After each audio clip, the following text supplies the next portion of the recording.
No tiene sustento técnico el incremento del sueldo mínimo vital, es una medida política y populista, así calificó el anuncio de la Presidenta de la República sobre el incremento de los salarios en el país. Bueno, en realidad para poder cambiar el sueldo mínimo vital se deben de primeramente hacer estudio técnico, no es solamente una cuestión política.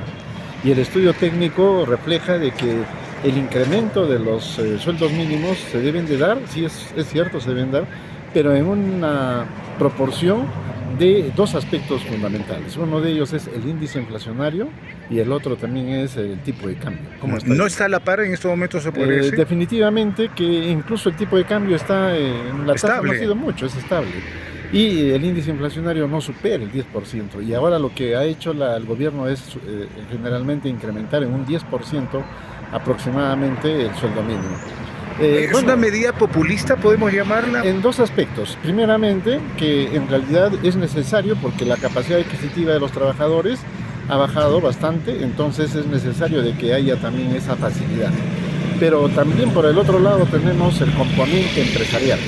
Y el componente empresarial refleja justamente un incremento de estos sueldos mínimos, refleja ahora un proceso de comportamiento distinto al tema legal. Claro. Es decir, la mayor parte de empresas que estaban formales, muy probable que también puedan orientarse hacia la informalidad para poder realizar sus actividades. Y eso también va a generar, en este caso, una reducción en lo que viene a ser impuestos, genera también una reducción en el tema de la parte formal, incluso para el pago de seguro, para el pago de algunos otros beneficios que tiene el trabajador. Ahora, por eso le decía, es una medida populista, digamos. Bueno, se podría decir que en el momento viene a ser solamente una cuestión de decisión política, pero no está reflejado a través de la parte técnica, ¿no? Que podría esto conllevar a un análisis mucho más, un criterio mucho más real de lo que viene a ser el incremento. ¿Cuánto afecta este incremento del sueldo mínimo al pequeño y mediano empresario?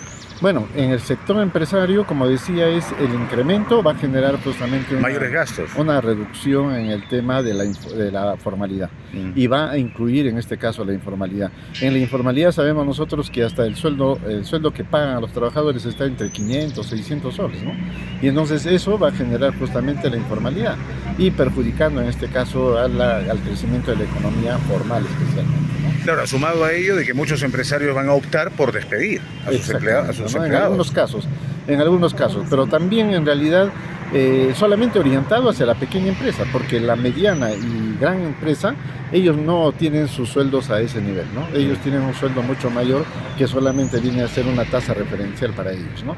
Pero en el caso de la micro y pequeña empresa sí es una cuestión donde va a afectar exclusivamente el contrato y permanente de los trabajadores. Mostró su preocupación por esta medida ya que se afectará a los pequeños y medianos empresarios, quienes se verán afectados con el pago de beneficios sociales que también se incrementarán, propiciando la informalidad y generará el despido masivo de trabajadores, indicó. En el tema de que se pueda buscar generar mayor incremento de la producción, entonces eso sí va a generar en este caso una limitación, ¿no? Pues la decisión entonces nuevamente de la Presidenta.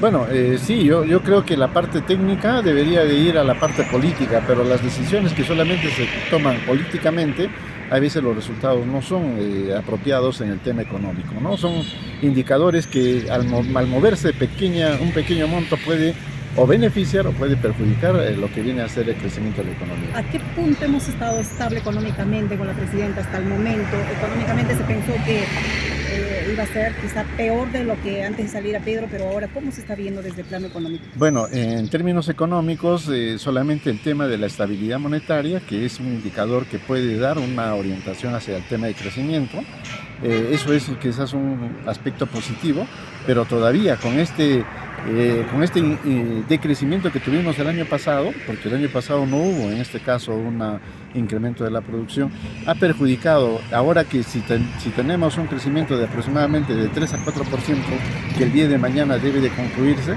entonces esto recién va a paliar lo que el año pasado se ha dejado de producir. Entonces no estamos diciendo todavía que acá estamos yendo a un crecimiento óptimo, nada de eso, porque solamente va a cubrir parte de lo que el año pasado se ha dejado de producir. ¿Podemos decir de que continuamos en recesión?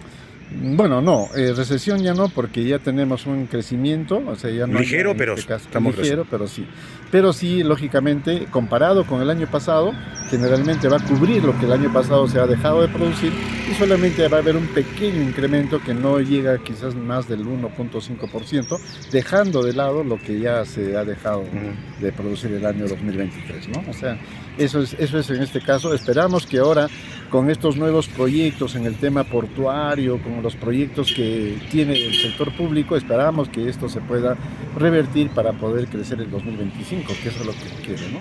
Pero sí